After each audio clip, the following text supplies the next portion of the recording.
आपका GS study classes में स्वागत है। अभी तक हम पी ब्लॉक के तत्व के बारे में पढ़ रहे थे। ठीक, अभी तक हम क्या किया, वर्ग 15 के तत्व के अंतर्गत जितना भी टॉपिक बन सकता था हमने उसे कंप्लीट कर लिया। आज का हमारा लेक्चर 12 है। ठीक, हम देखिए पढ़ने क्या जा रहे हैं, हम पढ़ने जा रहे हैं वर्ग 16 के तत्व। देखिए वर्ग 16 के जो तत्व हैं उसमें कौन कौन से एलिमेंट आते हैं तो हम उससे बताएंगे। उसका परमाणु क्रमांक क्या होता है, इलेक्ट्रॉनिक विन्यास क्या होता है, मतलब वर्ग 16 के तत्व में जितना भी ज़्यादा इंट्रोडक्शन हो सकता है हम उसको बताएंगे। क्योंकि आज तो हम स्टार्ट ही करने जा रहे हैं वर्ग 16 के तत्व, तो आज हमारा इंट्रोडक्शन ही हो सकता है। ठीक, तो देखिए वर्ग 16 के तत्व में कौन कौन से तत्व आते हैं। तो सबसे पहले क्या आता है, सबसे पहले हम मान लेते हैं ऑक्सीजन। ठीक, एक ट्रिक याद कर लीजिए, क्या, O C T पो। ठीक, क्या, O C T पो। ठीक, ये ई है। अब देखिए यहाँ पर ऑक्सीजन हो गया, ये सल्फर हो गया, और ये सेलेनियम हो गया, और ये टेल्यूरियम हो गया, और इसे कहते हैं पोलोनियम। हम एक बार लिख दे रहे हैं। ठीक, देखिए हमने क्या क्या लिखा है सिंबल में। इसका O का मतलब ऑक्सीजन, S का मतलब सल्फर, Se का मतलब सेलेनियम, Te का मतलब टेल्यूरियम, Po का मतलब पोलोनियम। ठीक, अब हम देखने चाह रहे हैं इसका इलेक्ट्रॉनिक विन्यास। इलेक्ट्रॉनिक विन्यास देखने से पहले हम इसका परमाणु क्रमांक देखने जा रहे हैं। ठीक, देखिए परमाणु क्रमांक क्या होता है, हम जिसे बोलते हैं एटॉमिक नंबर। जैसे ऑक्सीजन होता है, इसके नीचे अब देखेंगे यहाँ पर 8 लिखा होता है। ठीक, ऑक्सीजन 8 हो गया। फिर सल्फर, सल्फर पर क्या होता है, सल्फर का परमाणु क्रमांक होता है 16। ठीक, और उसके बाद सेलेनियम, सेलेनियम का होता है 34। फिर टेल्यूरियम, टेल्यूरियम का होता है 52 एंड पोलोनियम, पोलोनियम का होता है 84। ठीक, अगर आपको ये नहीं याद है तो आप याद कर लीजिए। ये जो परमाणु क्रमांक है इसको याद करने का एक ट्रिक हमने लिख दिया, क्या, 2 8 18 18 32। और देखिए यहाँ पर 8 है, यहाँ पर भी 8 है, इन दोनों को ऐड करेंगे तो 16 आ जाएगा। 16 में 18 ऐड करेंगे तो 34 आ जाएगा। 34 में 18 ऐड करेंगे तो 52 आ जाएगा। 52 में हम 32 ऐड करेंगे तो 84 आ जाएगा। ठीक, ये तो रहा परमाणु क्रमांक के बारे में हमने बताया। अब हम जान लेते हैं कि इसका परमाणु भार क्या होगा। ठीक, देखिए परमाणु भार भी जानना बहुत ही ज़्यादा इम्पॉर्टेंट है। तो ऑक्सीजन जो है इसका परमाणु भार होता है 16। ठीक, फिर सल्फर, सल्फर का होता है 32। ठीक, और फिर उसके बाद आता है सेलेनियम, सेलेनियम का होता है 78। परमाणु भार हम बता रहे हैं, एटॉमिक वेट। ठीक, फिर आता है टेल्यूरियम, टेल्यूरियम का होता है 127। फिर आता है पोलोनियम, पोलोनियम का होता है परमाणु भार 210। ये सब तो हमने आपको बता दिया कि इसका तत्व कौन कौन से आते हैं, oxygen, sulphur, selenium, tellurium, polonium. फिर उसका परमाणु क्रमांक हमने बता दिया, उसका सिंबल बता दिया, उसका परमाणु भार बता दिया। ये इतना चीज़ आपको याद रखना है।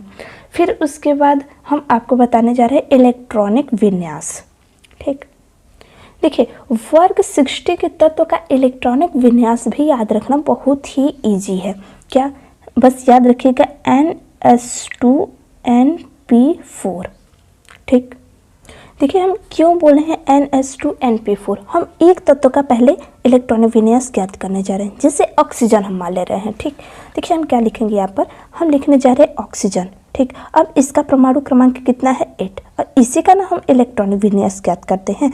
तो हम क्या कर रहे हैं, हम अफवाह के नियम के अनुसार ज्ञात करने जा रहे हैं। क्या, 1s2 2s2, फिर आता है 2s2 के बाद आता है 2p4। ठीक, अब देखिए हम ऊपर वाले तत्वों को काउंट कर लेते हैं। यहाँ पर 2 इलेक्ट्रॉन है, यहाँ पर 2 इलेक्ट्रॉन है, और यहाँ पर 4, मतलब 2 2 4 4 4 8, मतलब इसका इलेक्ट्रॉनिक विन्यास क्या होगा, इतना। ठीक, अब इसमें देखिए N हमने यहाँ पर लिखा है नंबर, N का मतलब क्या हुआ, नंबर। अब देखिए ये 1 हो गया और ये 2, 1 वाले को हम एक साइड लिखते हैं और 2 वाले को हम एक साथ लिखते हैं। अगर 3 रहता है तो उसको हम अलग लिखते हैं। ठीक, समझिए हम क्या कहना चाह रहे हैं। हम इस वाले मतलब ये जो 1s है इसको हम नहीं लिखेंगे, केवल हम 2 वाले फॉर्म को लिखेंगे। ठीक, अब यहाँ पर NS, S में क्या आया है, देखिए S2 तो ऐसे रहेगा, लेकिन N के स्थान पर क्या आ जाएगा 2। और फिर यहाँ पर P4, देखिए P4 तो वैसे ही रहेगा, लेकिन यहाँ पर N जो है इसके स्थान पर 2 आ जाएगा। तो मतलब ऑक्सीजन का हम इलेक्ट्रॉनिक विन्यास ज्ञात करेंगे तो लिखेंगे क्या यहाँ पर 2s2 2p4। ठीक, अब आप सोचेंगे कि हम यहाँ पर 1s2 को क्यों नहीं लिखें, तो हम इससे बताएंगे। बस इसके आगे आप एक डब्बा बना दीजिएगा। ठीक, अब हम किसी और तत्व का ज्ञात कर लेते हैं, जैसे सल्फर हम मान ले रहे हैं। ठीक, देखिए एक एक कॉन्सेप्ट को क्लियर करते हुए चलिए, कोई भी कॉन्सेप्ट छूटे ना। अब यहाँ पर सल्फर ले रहे हैं हम। सल्फर का इलेक्ट्रॉनिक विन्यास हम ज्ञात करने जा रहे हैं, तो क्या हो जाएगा, देखिए 1s2 2s2 2p6 3s2 3p कितना आ जाएगा 4। अब काउंट कर लेते हैं, देखिए 2 2 4 6 10 2 12 4 16 आ गया इसका इलेक्ट्रॉनिक विन्यास। अब देखिए ये वाले तत्व अलग हो गए, 2 वाले अलग हो गए, 3 वाले अलग हो गए। ठीक, अब इसमें देखिए n का नंबर, ये देखिए जिसमें मतलब हमने 60 का इलेक्ट्रॉनिक विन्यास ज्ञात किया 16 का, तो लास्ट वाले का देखते हैं कि जैसे ये 3s में भरा, हम 3 वाले को केवल लिखेंगे। नंबर ऑफ n हम किसे मानेंगे 3, तो हम लिखेंगे 3s2 3p4। अब यहाँ पर भी हम लिखेंगे क्या 3s2 3p4। अब इसके आगे हम इसको क्यों नहीं लिखे हैं, अब तो ये बात आया, तो हम इसको मान ले रहे हैं एक डब्बा। अभी हम डब्बा क्यों मान रहे हैं, समझिए हम क्यों डब्बा मान रहे हैं। आपको नोबल गैस याद है, मतलब अक्रिय गैस कौन कौन सी होती हैं, तो आपको जरूर याद होगा, नहीं याद है तो याद कर लीजिए। ठीक, नोबल गैस हम बताने जा रहे हैं कौन कौन से होता है। देखिए पहले हीलियम हो गया, फिर नियॉन हो गया, ठीक, फिर आर्गन हो गया, फिर उसके बाद क्या आता है, क्रिप्टॉन आता है, ठीक, फिर जीनॉन आता है। यही होता है, बस इतना ही याद रखिए, क्या helium, neon, argon, krypton, xenon. ठीक, अब देखिए यहाँ पर 2 आया, 3 आया, और जब हम सेलेनियम का ज्ञात करेंगे, ठीक, अब विश्वास मानिए, नहीं विश्वास मानते तो आप इलेक्ट्रॉनिक विन्यास ज्ञात कर देख लीजिएगा। यहाँ पर आएगा क्या 4s2 4p4। फिर टेलुरियम आ गया, इसका अगर आप इलेक्ट्रॉनिक विन्यास जब ज्ञात करेंगे तो आएगा 5s2 फिर 5p4। आप इसका इलेक्ट्रॉनिक विन्यास ज्ञात कर लीजिएगा।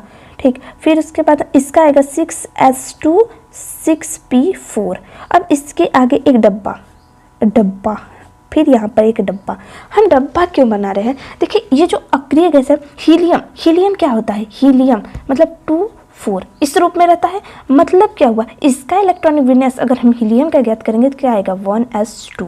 ठीक, तो देखिए 1s2 तो यहाँ पर भी है, और इसके स्थान पर मतलब ये जो है इसके स्थान पर क्या हम हीलियम लिख सकते हैं। ठीक, ऑक्सीजन में हमने जो डब्बा छोड़ा है 1s2, इसके स्थान पर क्या हम हीलियम लिख सकते हैं, बस यही चीज़ यहाँ पर लिख दीजिए हीलियम। अब आया इस पे सल्फर पे आइए, देखिए 3s2 3p4। अब नियॉन ले लीजिए, नियॉन क्या होता है, नियॉन का इलेक्ट्रॉनिक विन्यास जब ज्ञात करेंगे तो यहाँ पर इसका परमाणु क्रमांक तो 10 आता है, इलेक्ट्रॉनिक विन्यास 10 ही आएगा। ठीक, तो क्या होता है कि देखिए सल्फर का हमने इलेक्ट्रॉनिक विन्यास ज्ञात किया, तो इसमें कितने आए एलिमेंट नहीं इलेक्ट्रॉन, देखिए 2 2 4 6 10, मतलब हमने एक डब्बा बना लिया, मतलब 10 इलेक्ट्रॉन इसमें आ रहे हैं। तो मतलब क्या हम 10 इलेक्ट्रॉन इसमें आ रहे हैं, तो क्या हम इसके स्थान पर मतलब 10 इलेक्ट्रॉन इतने लंबे के स्थान पर क्या हम केवल नियॉन लिख सकते हैं, बस वही चीज़ यहाँ पर पुट कर दीजिए नियॉन। अब देखिए आर्गन इसके आगे बस कर दीजिए। ठीक, फिर उसके बाद क्रिप्टॉन कर दीजिए। ठीक, फिर जीनॉन कर दीजिए, बस हो गया इसका इलेक्ट्रॉनिक विन्यास। ठीक, अब देखिए हमारा मेन पॉइंट क्या है याद करने वाला, ऑक्सीजन तो हम सभी को पता है, हम ऑक्सीजन के बारे में केवल बात करने जा रहे हैं इस समय। ठीक, ऑक्सीजन जैसे हो गया, ऑक्सीजन का अगर हम बात करें कि वायु में कितना है, तो आपका आंसर आता है 21%। ठीक, जो कि सही भी है, लेकिन एक्चुअल में इसका वैल्यू जो होता है वो होता है 20.946%। ठीक, हम यहाँ पर 21 क्यों मानते हैं, देखिए अगर कोई भी वैल्यू मान लीजिए 20.9 हमने केवल लिखा, तो अगर ये वैल्यू 5 से अधिक है, ठीक, अगर ये 5 से अधिक है तो हम ये जो है इस नंबर को हटाकर, मतलब पॉइंट को हटाकर हम क्या कर सकते हैं, पॉइंट के पहले वाला जो शब्द है, जैसे 0 है तो इसमें हम केवल 1 ऐड करते हैं, मतलब 1 हम इसमें ऐड कर देते हैं, तो इसलिए हम क्या करते हैं, लिखते हैं क्या, 21%। ठीक, मतलब अगर 5 से अधिक है तो, अगर 5 से कम रहता है तो इसमें कोई परिवर्तन नहीं करते हम। ठीक, इसीलिए हम कहते हैं कि ऑक्सीजन जो है हमारे एटमॉस्फेयर में 21% है, जो कि हम लेते हैं। ठीक, सांस के माध्यम से हम ऑक्सीजन ही तो लेते हैं। ठीक, अब ये रहा ऑक्सीजन का परसेंटेज, आपको याद रहेगा। ठीक, अब आता है उसके बाद देखिए हमने क्या लिखा है, सल्फर। ठीक, हमें बस ऑक्सीजन और सल्फर के बारे में ही जानना है और इन सब के बारे में उतना नहीं।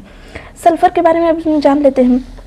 ठीक, जैसे वायुमंडल में CO2 जिसका हम परसेंटेज पूछे कितने परसेंटेज है CO2 का, तो आपका आंसर आता है कि 0.03%। ठीक, जो कि सही भी है।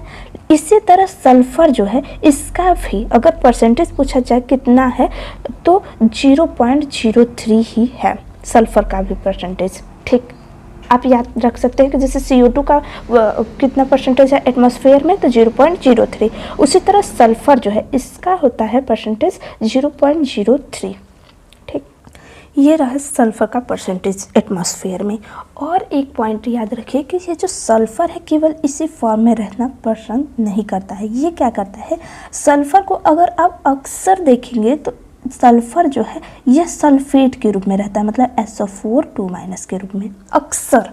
जैसे हम एक एग्जांपल ले रहे हैं, जैसे जिप्सम। जिप्सम का फार्मूला क्या होता है, ठीक, जिप्सम देखिए, जिप्सम का फार्मूला क्या होता है, जिप्सम का फार्मूला होता है CaSO4.2H2O। यही होता है जिप्सम का फार्मूला।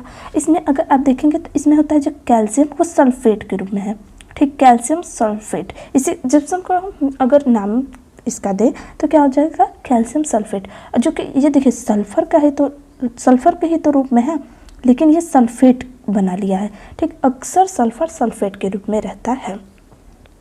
अब हम इन सभी तत्वों का इलेक्ट्रॉनिक विन्यास तो बता दिए, अब इसके साथ हम बताने जा रहे हैं आयनन एंथैल्पी। ठीक, आयनन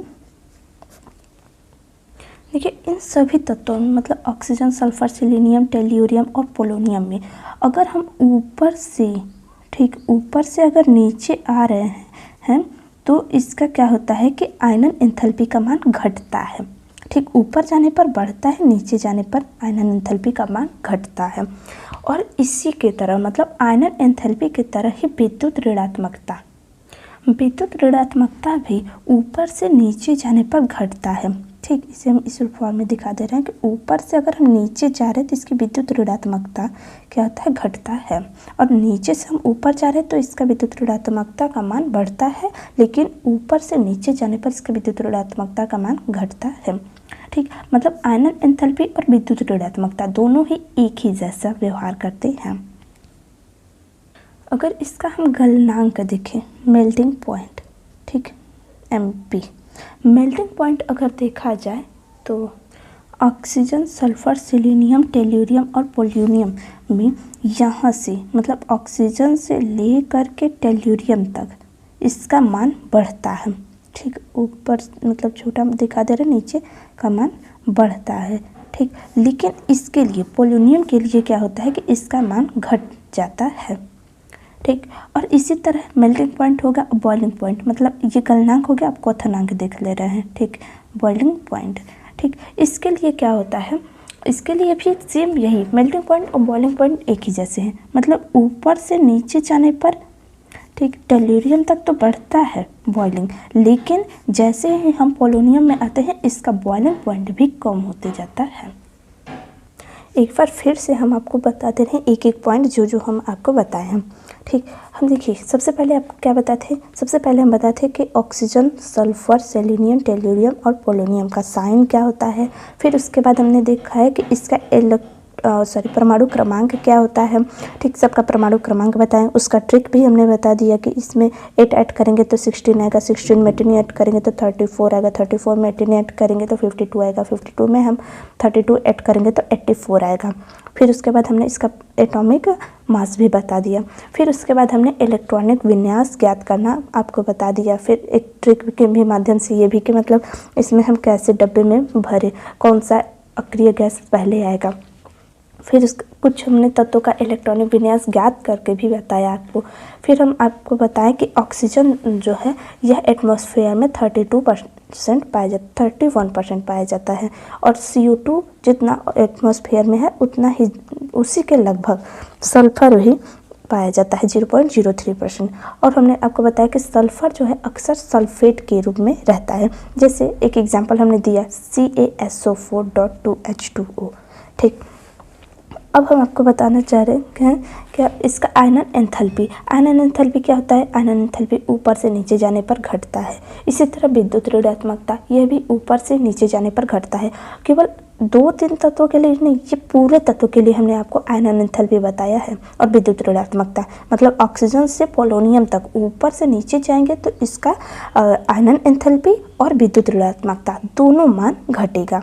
और हमने आपको बताया कि melting point and boiling point. Melting point और बॉइलिंग पॉइंट क्या होता है, यह ऊपर से नीचे जाने पर बढ़ता है, लेकिन पोलोनियम इसका एक्सेप्शन है, इसका मान क्या होता है, घटता है। ठीक, हम आपको नेक्स्ट वीडियो में अब बताएंगे इसका कि भौतिक गुण क्या होता है, रासायनिक गुण क्या होता है, मतलब वर्ग 16 के तत्व के बारे में हम आपको बता देंगे कि इसका फिजिकल प्रॉपर्टीज़ क्या होता है एंड केमिकल प्रॉपर्टीज़ क्या होता है। तो आज का लेक्चर कैसा रहा दोस्तों, आप हमें ज़रूर कमेंट बॉक्स में बताइएगा। तब तक के लिए धन्यवाद।